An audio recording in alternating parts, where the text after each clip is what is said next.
मुरादाबाद के मैनाठेर थाना क्षेत्र का मूल निवासी मझौला थाना इलाके के कुंदनपुर में अपने परिवार के साथ रहता था। पवन की शादी 6 साल पहले संभल की रहने वाली युवती के साथ पूरे रीति रिवाज से संपन्न हुई थी।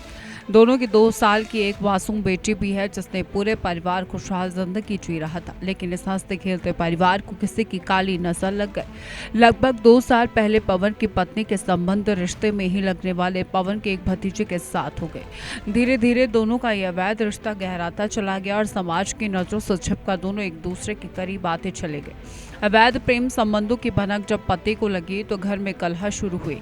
पवन ने अपनी पत्नी के इस कदम का कड़ा विरोध किया और उसे मर्यादा का वास्ता देकर समझाने का बहुत प्रयास किया, लेकिन पत्नी के सिर पर इश्क का ऐसा भूत सवार था कि उसे अपने पति की समझाइश और मासूम बच्चे का चेहरा भी नहीं दिखाई दिया। उसने पवन को अपने रास्ते का सबसे बड़ा कांटा मान लिया और उसे हमेशा के लिए हटाने का फैसला कर लिया। इस खौफनाक इरादे को अंजाम देने के लिए उसने अपने मायके जाकर अपनी सगी बहन और उसके आशिक के साथ मिलकर एक जानलेवा साजिश रच डाली। जनपद मुरादाबाद के थाना मझौला क्षेत्र के अंतर्गत एक देवेंद्र के द्वारा कल शिकायत दी गई कि उसके भाई पवन की हत्या कर दी गई है, जिस क्रम में वहां पर वरिष्ठ अधिकारियों के द्वारा मौके पर जाके घटनास्थल का निरीक्षण किया गया।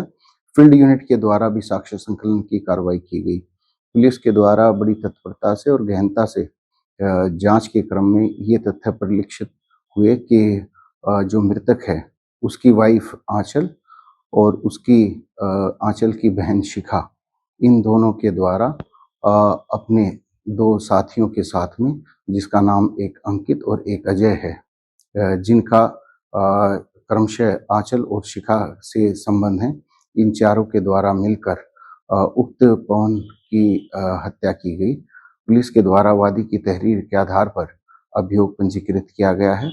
जो चारों एक्यूज्ड हैं उनको गिरफ्तार किया गया है। पूरी योजना तैयार होने के बाद शातिर पत्नी ने अपने प्रेमी को फोन करके घर पर बुलाया। प्रेमी के घर पहुंचते ही वहां पहले से घात लगाकर बैठे सभी आरोपियों ने मिलकर पवन को दबोच लिया। वारदात को इतनी बेरहमी से अंजाम दिया गया है कि आरोपियों ने सबसे पहले पवन को बिजली के झटके यानी कि इलेक्ट्रिक शॉक दिए, जिससे वह असहाय हो गया। इसके बाद उसे जबरन कोई नशीला और जहरीला पदार्थ खिला दिया गया, जिससे तड़प तड़प कर पवन की मौके पर ही मौत हो गई।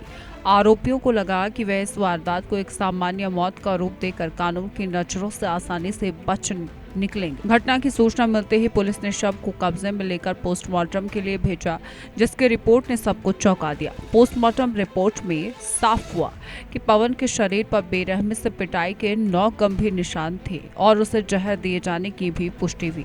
इसके बाद जब पुलिस ने कड़ाई से तफ्तीश शुरू की तो कलयुगी पत्नी की पूरी खूनी स्क्रिप्ट बेनकाब हो गई। पुलिस ने त्वरित कार्रवाई करते हुए मुख्य आरोपी पत्नी, उसके प्रेमी, उसकी बहन और बहन के आशिक को गिरफ्तार कर लिया। रिश्तों का कत्ल करने वाले इन चारों आरोपियों को सलाखों के पीछे भेजकर पुलिस आगे की कानूनी कार्रवाई में जुट गई है। उत्तर प्रदेश के जनपद मुरादाबाद के थाना मझौला क्षेत्र में एक रिश्ते को शर्मसार करने वाला मामला सामने आया है। आपको बता दें, पत्नी ने ही अपने आशिक के साथ मिलकर पति की हत्या कर डाली। जहां पवन की थाना मझौला क्षेत्र में रहने वाले की पवन की हत्या कर दी गई, वहीं बताया जा रहा है कि पत्नी की बहन और उसका आशिक और उसके पत्नी के आशिक के साथ चारों को मिलकर पवन की हत्या कर दी गई थी। हत्या के बाद पुलिस ने चारों की छानबीन की, जिसके बाद उन्हें पुलिस ने पकड़कर जेल भेज दिया गया है। वहीं मुरादाबाद के एसएसपी सतपाल अंतिल का कहना है कि आगे की कार्रवाई की जा रही है। टीवी 100 से मोहसिन सिद्दीकी, मुरादाबाद।